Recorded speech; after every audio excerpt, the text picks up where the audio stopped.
네, 오늘은 사도행전 23장 1절부터 11절까지의 말씀을 읽었습니다. 이미 이제 21장부터 우리가 이제 쭉 지난 시간에 상고를 했죠.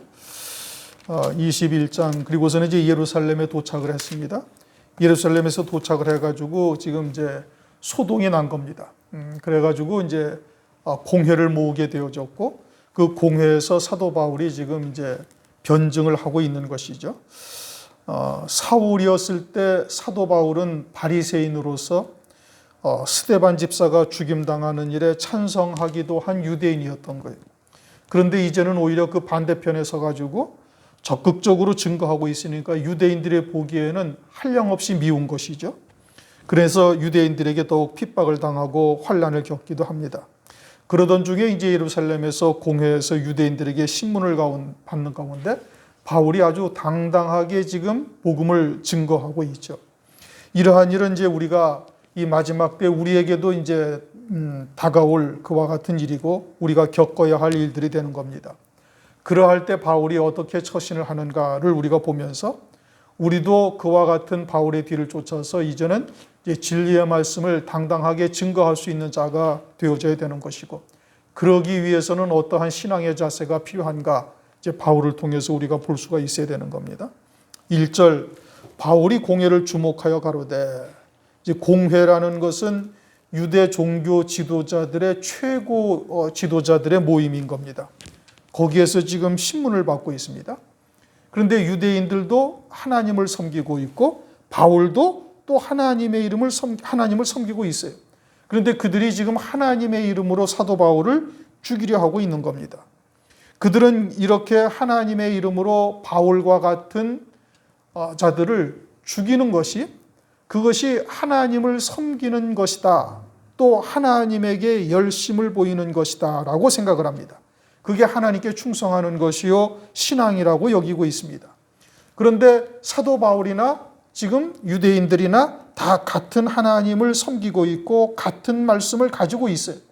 그럼에도 불구하고 한쪽에서 다른 한쪽을 이렇게 핍박하고 죽이기까지 하려고 하는 겁니다. 무엇 때문에 그러는가? 그것은 하나님의 말씀을 바라보는 시각이 전혀 다르기 때문에 그러는 겁니다. 주님께서 이미 유대인들은 사람의 계명으로 하나님을 헛되이 경배하고 있다라고 책망을 했죠. 그렇게 사람의 계명이나 세상에 속한 말로 하나님을 섬기는 자들에 의해서 진리의 말씀을 쫓는 하나님의 백성들이 결국 이처럼 핍박당하고 죽임당하게 되어질 것을 계시하고 있는 겁니다. 사도 바울도 사울이었을 때는 그렇게 하는 것이 마땅하다라고 생각했어요. 그래서 스데반이 죽는데 가표 던지고 그리고는 대제사장에게 공문을 받아서 예수 그리스도를 믿는 자들을 갖다가 핍박하고 잔해하기까지 했던 겁니다. 그리고는 그것이 당시에 하나님을 잘 섬기는 것이요 하나님에게 충성하는 것이라고 여겼던 것이죠. 그런데 그러던 바울이 진리의 빛을 받고서야 비로소 깨달은 겁니다. 하나님이 누구신지를 비로소 알게 된 것이죠. 그리고 이제는 도리어 그들에게 하나님의 뜻이 무엇인지 진리가 무엇인지를 전하려 하고 있는데, 그런데 이들은 듣지 아니하고 도리어 그와 같은 바울을 죽이려고까지 하고 있습니다. 앞으로 우리가 진리의 말씀을 쫓아서 그와 같이 오실 그리스도를 증거하게 되어지면 이와 같은 일들이 또 다시 벌어지게 되어지는 겁니다. 적그리스도를 마치 그리스도처럼 영접한 교회들에 의해서 오실 그리스도를 증거하게 되어지면 또 똑같은 일들이 그대로 다시 우리에게 이루어지게 되죠. 그러할 때 바울을 통해서 우리가 어떻게 해야 될 것인가 라는 것을 우리에게 보여주시고 있는 겁니다. 여러분 형제들아, 오늘날까지 내가 범사의 양심을 따라 하나님을 섬겼노라. 지금 공회에 모여서 사도 바울을 지금 신문하고 있는 과정인데, 그때 사도 바울이 나는 양심을 따라 하나님을 섬겼다. 그러니까 내 신앙 양심에 조금도 꺼리끼는 것이 없다 이겁니다. 그런데 지금 이 공회라는 것은 어떤 곳이냐? 거기에 대제사장이나 서기관들 그리고 공회 회원들이 모여 있는 겁니다. 공회 회원들이 모여 있는데 그들은 스스로 생각하기를 자신들보다 하나님에 대해서 더 잘 아는 자들은 유대 사회에 존재하지 않는다라고 생각을 해요. 또 자신들이 하나님께 가장 가까이 있다라고 자부하고 있는 것이에요. 그들 앞에서 지금 사도 바울이 말을 하고 있는 겁니다. 나는 범사의 양심을 따라 하나님을 섬겼다라고 이야기를 하고 있는 거예요. 하나님을 섬기는 일에 있어서 나는 양심에 조금도 꺼리낄 것이 하나도 없다라고 당당하게 말하고 있는 것이죠. 세상적 지위를 본다면은 사도 바울이 감히 입도 뻥끗할 수 없는 그와 같은 어려운 자리인 겁니다. 유대 종교 지도자들이 다 모여 있는 공회의 자리이죠. 그러니까 그저 머리를 조아리고 잘못을 빌어야 마땅하다라고 유대인들은 생각을 하고 있는데, 그런데 사도 바울은 전혀 굽히지도 아니하고 아주 당당하게 말하는데, 그 이유가 뭐냐? 하나님 앞에 자기는 하나도 꺼리낄 것이 없다는 것이죠. 신앙 양심에 조금도 어긋난 것이 없이 살았다 이겁니다. 과연 우리도 그렇게 하나님 앞에 당당하게 나는 내 신앙 양심에 꺼리낄 것이 없다라고 당당하게 말할 수 있는가? 환난 날이 되어지면 당연히 그렇게 되어져야 되는 겁니다. 어느 자리에서나 당당하게 이렇게 고백할 수 있어야 되는 겁니다. 그것은 육을 입고 있는 사람으로서는, 육체로서는 할 수 없는 일이죠. 그러나 그리스도 안에 새 생명으로 사는 자, 다시 말하면 예수 안에서 믿음으로 사는 자는 이와 같이 당당하게 말할 수가 있는 겁니다. 비록 간혹 실수는 한다 할지라도 나의 신앙 중심이 그리스도 안에 온전한 새 피조물이 되어져 있고, 사도 바울처럼 나는 날마다 정과 욕심을 십자가에 못 박으며 죽음을 십자가에 못 박는 이와 같은 신앙 고백을 하고 그리스도 안에서 오직 믿음으로 살고자 달려가고 있다면 이와 같이 고백할 수가 있다 이겁니다. 사람은 율법을 지켜서 온전함에 이를 수가 없죠. 사람으로서는 그러니 말할 수 없는 일이요, 믿음으로 사는 자만이 할 수 있는 말인 겁니다.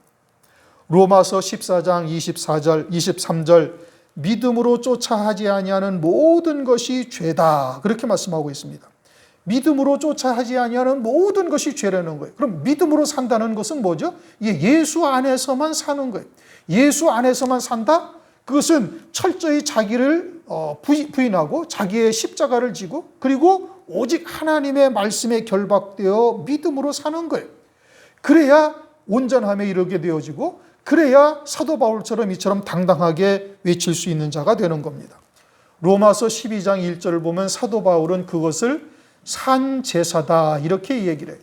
너희 몸을 하나님이 기뻐하시는 산 제사로 드리라. 이것이 너희의 드릴 영적 예배다. 그러니 우리 몸이 하나님 앞에 산 제사, 산 제물로 드려진 자가 되어야 되는 것이고, 사도 바울은 그렇게 살았음을 지금 고백을 하고 있는 겁니다. 산 제사, 산 제물의 뜻이 뭡니까? 그건 내가 지금 살아는 있으나 내가 사는 것이 아니라 내 안에 그리스도로 사는 것이요, 하나님의 말씀을 믿는 믿음으로만 사는 자가 되고 있음을 말씀하고 있는 거예요. 그래야 내 신앙 양심에 조금도 꺼리낌이 없이 당당하게 어느 자리에서나 말할 수가 있는 겁니다. 나는 오직 믿음으로 살았노라고 고백할 수가 있는 것이죠. 오늘날은 내가 못하지만 환난 날에는 내가 그렇게 할 수가 있다. 그렇게 생각하면 절대 안 되는 겁니다. 오늘날 우리가 우리에게 다가오는 여러 가지의 믿음의 시험에서 그와 같은 신앙의 영적인 결정을 할 수 있어야 되는 겁니다. 작은 것부터 충성할 수 있어야 큰 것에게도 충성하게 되는 것이죠. 우리에게 다가오는 사소한 일이라도 우리는 믿음으로 살아야 되는 거예요. 보이지 아니하는 하나님이시지만 하나님 앞에 있는 것과 같은 중심으로 우리가 살아야 되는 겁니다. 예배를 드리는 것도 그러할 뿐 아니라 교회당, 예배당 밖에서의 사는 삶도 하나님 앞에 살고 있다, 하나님의 불꽃 같은 눈동자로 우리를 지켜보고 계시다라는 것을 우리가 알고 그와 같은 믿음 안에서 사는 자가 되어져야 되는 겁니다. 그러할 때 우리가 사도 바울처럼 이렇게 당당하게 외칠 수가 있는 것이죠. 그러자 이제 대제사장들과 공회에 있는 자들의 반응이 2절부터 나옵니다. 대제사장 아나니아가 바울 곁에 섰는 사람에게 그 입을 치라. 대제사장이 말한 것이죠. 그 나라의 영적인 최고의 지도자가 지금 이야기를 한 겁니다. 그러니 그들이 생각하기에는 감히 누구 앞에서 하나님 앞에서 양심에 꺼리낄 것이 없다라고 이렇게 말할 수가 있는가? 지금 자기들이 보기에는 돌로 쳐 죽여야 마땅한 이와 같은 중죄인인데, 그런데 지금 그와 같은 자가 나는 하나님 앞에 조금도 꺼리낄 것이 없다라고 말하고 있으니, 그러면 그를 돌로 쳐 죽여야 마땅하다고 생각하는 그럼 우리들은 뭐라는 것이냐? 라면서 그렇게 생각이 되니 그냥 그 입을 치라. 바울의 말은 한마디로 너희는 하나님 앞에 바르지 못하다는 말이고 자신은 하나님 앞에 조금도 꺼리낌이 없다라는 이야기죠. 그러니까 대제사장이 그 입을 치라라고 명했습니다. 그러자 3절 바울이 가로되 회칠한다미여 하나님이 너를 치시리로다. 네가 나를 율법대로 판단한다고 앉아서 율법을 어기고 나를 치라 하느냐 하니, 그러자 바울이 즉각 말하기를 대제사장한테 회칠한다미여 하나님이 너를 치시리로다. 회칠한담이다라는 것은 가증하다 이런 뜻이죠. 주님도 유대인들을 회칠한 무덤이다. 속에서는 죽은 뼈와 썩은 냄새, 더러운 것들이 가득한데 바깥에만 하얗게 칠해가지고 외형적으로는 거룩하게 보이지만 속은 다 죽은 자가 되어져 있음을 말씀하고 있는 것이죠. 회칠한 담도 마찬가지인 겁니다. 그러니 유대인들에게 지금 사도 바울이 뭐라고 그러는 거예요? 너희들은 회칠한 담과 같은 것이고 하나님이 너를 치시리로다. 왜 하나님이 너를 치리라고 말씀하시는가? 율법은 하나님께서 정죄하기까지, 즉 두세 증인의 증언이 있어야 될 뿐이 되고, 그리고 그와 같이 죄인의 소명도 드려야 될 것이고, 그러한 심리를 끝난 다음에 죄가 있으면 그때서야 정죄를 할 수가 있는데 아무런 정죄도 하지 아니하고 지금 죄인이라고 그 입을 치라 하니까 지금 회칠한담이라고 이야기를 하는 겁니다. 그냥 다짜고짜 그 입을 치라. 그러니까 사도 바울도 회칠한담이여 하나님이 너를 치시리라. 그런데 대제사장과 장로들이죠. 서기관들입니다. 유대에서는 내노라 하는 하나님의 종들이고, 그리고 하나님의 말씀을 신실히 지키고 있다라고 하고 있는 그들 앞에서 사도 바울이 지금 당당하게 말하고 있는 거예요. 우리도 이와 같이 하나님의 말씀에 어긋남이 없는 자가 되어졌을 때 이처럼 당당하게 말할 수가 있는 것이죠. 진리의 말씀 안에 우리가 하나가 되어져서 그 말씀이 내 신비에 새겨지고 그 말씀에 붙들려 사는 자가 되어졌다면 그것은 하나님이 함께 하시며 어느 자리에서나 이처럼 당당하게 이야기할 수가 있는 겁니다. 4절 곁에 선 사람들이 말하되 하나님의 대제사장을 네가 욕하느냐? 바울이 가로되 형제들아 나는 그가 대제사장인 줄 알지 못하였노라. 기록되었으되 너의 백성의 관원을 비방치 말라 하였느니라 하더라. 바울이 대제사장인 줄 알지 못하였다. 대제사장이라 하니 바울이 그대로 순종합니다. 그러니 세상의 직분에 절대 순종하죠. 진리가 있다 또는 하나님의 말씀에 해박한 지식을 가지고 있다 해서 다른 사람들을 무시하려 하면은 아니 되는 겁니다. 그저 아무에게나 들이댄다라고 되는 것이 아닌 것이죠. 오히려 진리의 말씀이 있다면 그 또 신앙이 성숙하게 되어졌다면 그럴수록 겸손해야 되는 것이죠. 그것이 말씀을 참으로 깨달은 자인 겁니다. 그러니 당당하되 존중할 것은 존중하여야 되는 겁니다. 6절 바울이 그 한 부분은 사두개인이요 한 부분은 바리새인인 줄 알고 공회에서 외쳐가로되 여러분 형제들아 나는 바리새인이요 또 바리새인의 아들이라. 죽은 자의 소망 곧 부활을 인하여 내가 신문을 받노라 하면서 이제 6절, 7절, 8절, 9절 그래서 10절까지 가서 아주 막 서로 난리가 난 겁니다. 이제 사두개인과 바리새인들의 논쟁으로 이어지고 그리고서는 막 그 논쟁이 격화돼 가지고 이제 싸움 일어나기 직전까지 되니까 이제 천부장이 사도 바울을 그 자리에서 끄집어냅니다. 그런데 이 말씀을 우리가 잘못 이해하면 바울이 바리새인과 사두개인들의 싸움을 붙여서 위기를 모면한 것으로 생각을 할 수가 있어요. 그러나 전혀 그런 뜻이 아니고 지금 11절을 한번 읽어보십시다. 그날 밤에 주께서 바울 곁에 서서 이르시되 담대하라. 네가 예루살렘에서 나의 일을 증거한 것 같이 로마에서도 증거하여야 하리라 하시니라. 지금 11절에는 뭐라고 말씀하시는가 하니 주님께서 사도 바울에게 나의 일을 예루살렘에서 나의 일을 증거하였다라고 말씀하셔요. 다시 말하면 사도 바울이 지금 내가 부활 때문에 죽은 자의 소망 곧 부활로 인하여 내가 신문을 받노라 라고 한 것이 사두개인과 바리새인들이 있음을 알고 두 지파를 싸움 붙여서 그 가운데서 지금 위기를 모면한 것이 아니고, 그런 것이 아니고 주님의 일을 증거한 것이다 라고 지금 말씀하고 있는 겁니다. 바울은 주님이 이 땅에서 행하신 일을 증거한 것이죠. 진리의 말씀을 증거한 겁니다. 사도 바울이 부활에 대해서 신문을 받는다라고 말한 것이 그러하다 이 뜻인 겁니다. 그것이 바리새인들에게도 진리의 말씀을 증거한 것이요, 사두개인들에게도 진리의 말씀을 증거한 거예요. 사람으로 이 땅에 태어나서 예수님의 때까지 어느 누구도 죽었다가 부활한 사람은 아무도 없습니다. 모든 자가 다 무덤에 묻혔고 그 무덤 속에서 다 썩어버린 거예요. 어느 누구도 다시 살아난 자가 없고 오직 예수 그리스도만 부활을 하신 겁니다. 그 부활하신 예수 그리스도를 지금 사도 바울이 증거하고 있는 것이죠. 예수님이 부활하셨다라는 의미는 뭐냐? 그것은 예수님은 죄가 하나도 없다라는 뜻인 겁니다. 사람의 아들이요 죄 있는 자라면 절대 부활을 할 수가 없지요. 그런즉 예수께서 십자가를 지신 것은 우리의 죄를 대속하셨다는 말씀인 겁니다. 우리의 죄로 인하여 대신 죽으셨고 주님은 죄가 없으시니 다시 살아나셔서 부활하셨다라는 것을 증거한 것이고, 그것은 그분이 곧 나사렛 예수가 그리스도다, 하나님의 아들이요 그리스도요 하나님이시다라는 뜻인 겁니다. 바리새인들도 물론 부활을 믿고 내세를 믿죠. 그러나 말씀의 문자적인 의미에 치중해서 율법에 매여서 살고 있습니다. 그로 인하여 스스로 의롭다라고 생각을 하고 자기들이 이룬 의로 말미암아 구원을 받는다라고 여기고 있습니다. 성경은 의인은 없나니 하나도 없고 율법은 죄를 깨닫게 하려고 주신 것이지 율법으로 말미암아 의를 이룰 자가 없음을 성경이 누누이 강조하고 있는데, 바리새인들은 그러한 하나님의 말씀을 제대로 깨닫지를 못하고 자신들은 율법을 지켜 의롭다라고 생각을 합니다. 의롭다라고 생각을 하니까 굳이 메시아가 필요가 없지요. 왜냐? 다 의인이라고 생각을 하고 있기 때문에 그러는 거예요.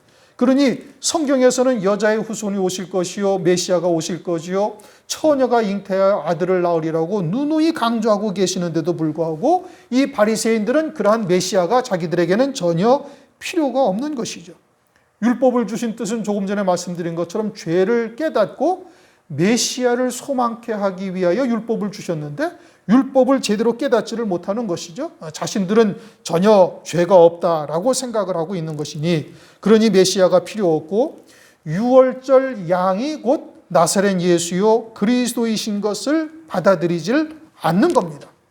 대속 제물이 되신 것을 깨닫지를 못하는 것이죠. 나사렛 예수께서는 하나님의 아들로 이 땅에 오셔서 죄 없이 십자가 위에서 죽으셨고 우리의 죄를 대속하신 것이요 죄가 없으시니 부활하신 것을 알지 못하고 그리고 믿으려 하질 않는 겁니다. 그래서 바리새인들에게 그 부활하신 나사렛 예수가 그리스도이신 것을 증거한 것입니다. 또 사두개인들은 어떠한가? 사두개인들은 8절에도 보신 것처럼 사두개인은 부활도 없고 천사도 없고 영도 없다. 한마디로 전혀 내세를 믿지 않습니다.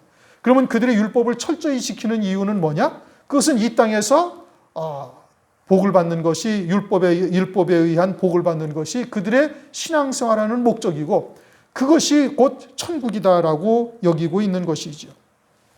물론 오늘날은 세상에 있는 모든 교회들이 다 하나님 나라를 말하고 부활을 이야기를 합니다. 그러나 하나님 나라를 말하고 예수 그리스도께서 부활하신 것을 믿는 자라면 그러면 하늘에 속한 자가 되어야 마땅한 것이고, 그리스도께서 하늘에 앉히신 것처럼 이제는 우리의 생명이 그리스도와 함께 하늘에 앉히셨다라는 것을 믿고, 그리고 그 거듭난 자가 되어져서 영원한 생명으로 사는 자가 되어야 됩니다. 그리고 그 영원한 생명으로 사는 자로서의 영생의 열매가 삶 가운데 나타나야 되는 겁니다.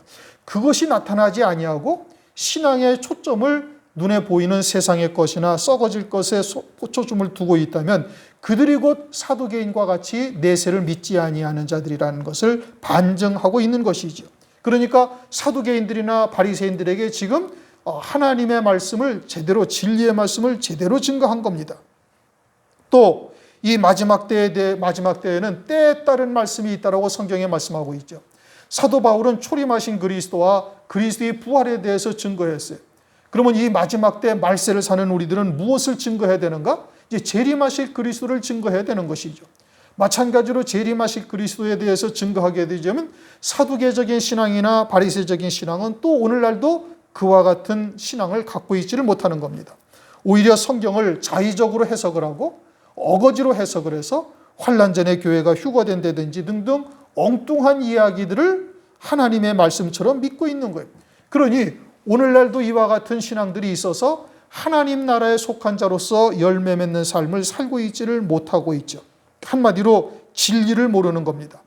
더더군다나 재림에 대해서는 아예 깜깜하지요. 제가 교회 카페를 어저께인가 들여다보다가 그 카페 밑에 뭐가 있느냐고 하니 이제 그 동네 모임이 이렇게 쭉 뭐 있어요. 그러다가 종교 문화라는 기록 그런 이제 종류의 카페가 있음을 이제 거기서 이제 봤는데 눌러 보니까 빌라델비아 형제라는 카페 이름 아래서 주의 재림에 대해서 이야기를 하고 있는데, 그런데 지금 이 러시아와 우크라이나 전쟁으로 인해 가지고 셋째인이 떼어져서 뭐 보리석 대에 한 데나리온이요, 또 뭐 밀 한 대에 한 데나리온이다라는 것과 같이 곡물이 지금 천정부지로 값이 치솟고 있으니 셋째인이 떼어진 때다, 이렇게 주장을 하고 있는 거예요. 이게 참 얼마나 하나님의 말씀을 얼마나 이게 잘못 보고 있는 겁니까? 그러면 적그리스도가 이미 등장했다는 얘기죠. 그럼 짐승표도 나와 있어야 되죠. 그리고 한때 두때 반때 순교하는 역사가 분명히 있고, 우리가 이것은 계시록 11장을 통해서 두 증인이 1260일, 즉 3년 반 동안 활동을 하고 마지막으로 순교하죠. 두 증인이 활동하는 기간 동안에 한때 두때 반때에 순교하는 역사가 나타나야 되는 겁니다. 만약에 지금 셋째인이 띄어져서 지금 이와 같은 전쟁으로 인해서 밀이 전 세계적으로 부족해가지고 인플레이션이 나고 뭐 곡식값이 지금 폭등하고 있으니까 이제 셋째인이 띄어졌다라고 주장을 해요. 그리고 그와 같은 카페를 보는 사람들이 뭐 한 200~300명이 거기를 들락거리면서 보고 있어요. 이 참 기가 막힌 말을 갖다가 억지로 해석을 해서 하고 있는 거예요. 그러니 뭐 신당동 쪽으로 가면은 다섯째 나팔이 지금 부른 때다라고 주장을 하는 또 참 이상한 곳도 있어요. 그러니 성경 요한계시록을 정확하게 알지를 못하고 그냥 중구난방으로 해석을 하는 겁니다.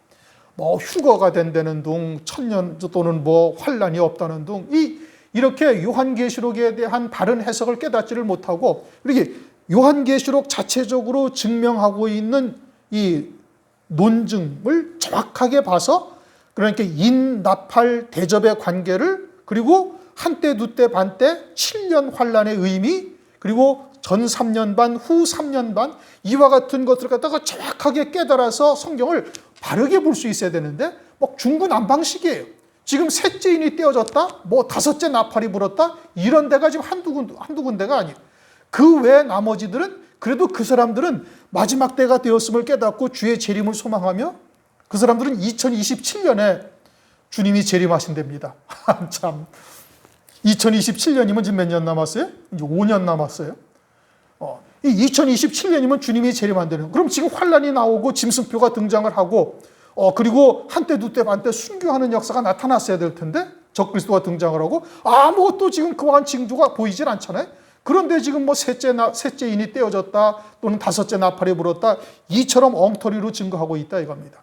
그러니 하나님의 말씀을 바르게 깨닫고 우리가 증거해야 할 의무가 우리에게 있는 거예요. 왜 무엇 때문에 먼저 우리들에게 그러한 이 마지막 때에 따른 말씀을 알려주신 이유가 뭐냐? 그것은 우리가 먼저 그와 같은 말씀을 통해서 진리 안에서 바르게 서고, 그리고 어린 양의 생명책에 너희들이 농명될 수혜자가 될 수 있도록 먼저 은혜를 베푸신 것이고, 그리고 그와 같은 믿음의 자리에 섰을 때 이제는 다른 영혼들에게 그러한 진리의 말씀을 증거하라고 주신 거예요. 그러니 우리가 그와 같이 하나님의 말씀을 깨닫고 이제 등불이 켜졌으면은, 그러면은 이웃들에게 또는 그와 같이 마지막 때에 예비된 영혼들이 있는가 해서 하나님의 말씀을 증거해야 되는 것이죠. 사도 바울은 초림하신 그리스도와 그의 부활에 대해서 증거했는데, 오늘날은 그럼 우리는 무엇을 가지고 당당하게 이처럼 증거해야 되는가? 이제 주의 재림의 때가 임박했으니 그것을 증거해야 되는 겁니다. 그러니 11절 나의 일을 증거했다. 뭘 증거해야 되는 거예요? 주의 재림에 대해서 증거해야 되는 겁니다. 이미 무화과 나무의 비유가 이루어진 지 74년이 지났어요.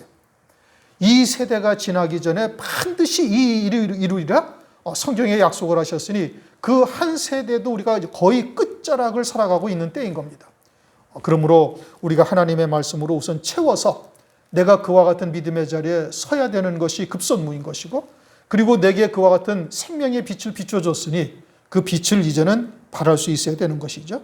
그러면서 이제 유대인들이 사두개인과 바리새인들 사이 막 분쟁이 일어나서 7절, 8절, 9절, 10절 큰 분쟁이 생기니 천부장이 바울이 저희에게 찢겨질까 하여 군사를 명하여 내려가 무리 가운데서 빼앗아 가지고 영문으로 들어가라 하니라. 사도 바울이 하나님의 말씀에 붙들려서 당당하게 증거하고 있어요. 그렇게 진리의 말씀을 전하는 사명이 있으면 하나님께서는 그 사명이 끝날 때까지 이처럼 그의 생명을 보장하십니다. 12절 13절에도 보면은 사도 바울을 죽이기 전에는 물도 마시지 아니하겠다라고 결단한 자들이 40여 명 있다. 13절에 그러죠. 그러나 그와 같은 자들 가운데서도 하나님께서 끝까지 지키시는 겁니다. 우리의 사명이 끝날 때까지 우리에게 주신 하나님의 말씀을 통해서 이루실 하나님의 뜻이 이루어지기까지 하나님께서 절대 보호하신다라는 것을 바울을 통해서 우리에게 보여주시는 겁니다. 요한복음 3장 24절에 이렇게 말씀하시죠. 요한이 아직 옥에 갇히지 아니하였더라. 요한이 아직 옥에 갇히지 아니하였다. 지금 한창 세례를 주고 이스라엘 백성들에게 회개하라 외치면서 나사렛 예수가 하나님의 아들이요 그리스도이시요 하나님의 어린 양이라는 것을 전하고 있어요. 그런데 느닷없이 요한이 옥에 갇히지 아니하였더라. 이 말씀을 왜 하시는가? 그것은 세례 요한의 사명이 아직 끝나지 아니하였고 그의 사명이 끝나면 옥에 갇힐 때가 있다. 그리고 그 사명이 끝날 때까지는 하나님께서 권능의 팔로 그를 붙들고 계시다라는 것을 말씀하고 있는 겁니다. 요한계시록 11장에서도 두 증인이 등장하면 1260일 동안 예언의 권세를 가지는데 그 예언의 권세를 가지는 동안 하나님께서 그들에게 철장 권세를 주셔요. 그들이 기도하니까 3년 6개월 동안 하늘을 닫아서 비 오지 아니하게. 오늘날은 비가 오죠. 두 증인이 1260일 동안 하늘을 닫아서 비가 오지 않게 하고 그들이 원하는 대로 재앙을 내리며 그들을 대적하는 자들을 다 치게 되는 역사가 있게 되어지죠. 하나님께서 그 사명이 다하기까지 절대 붙들고 계시고 절대적으로 하나님께서 보호하고 계심을 말씀하고 있는 겁니다. 또한 그러고서 나서 이제 1260일 지나면 하나님께서 그 권세를 거두셔서 그들로 하여금 순교할 수 있게 하시죠. 그 권세가 계속 유지된다면 그들이 순교할 수가 없으니까 하나님께서 그 권세를 거두시는 거예요. 또 환난날에 순교하여 첫째 부활의 영광에 이르는 성도들에게도 하나님께서 그렇게 권능의 오른팔로 붙들고 계시면서 그 신앙을 지키게 하시다가 한때, 두때, 반때를 통해서 순교케 하시는 겁니다. 그게 하나님께서 지켜주시는 거예요. 하나님께서 지켜주신다는 의미가 육신을 지켜주신다는 것이 아니고 그들의 신앙의 정절을 지킬 수 있도록 은혜를 베풀어 주시죠. 감추었던 만나와 흰 돌에 새겨진 새 이름을 보여주시면서 마치 스데반 집사에게 하나님 보좌의 영광을 보여주시면서 그의 신앙을 하나님께서 지키고 기꺼이 그 순교의 순간을 맞이할 수 있도록 하시듯이 하나님께서 우리들에게 절대적 권능으로 우리를 지켜주신다. 사도 바울을 지금 유대인 무리 가운데서 빼내시죠. 하나님께서 지키시는 거예요. 왜요? 아직은 그의 사명이 남아있기 때문에 그러는 겁니다.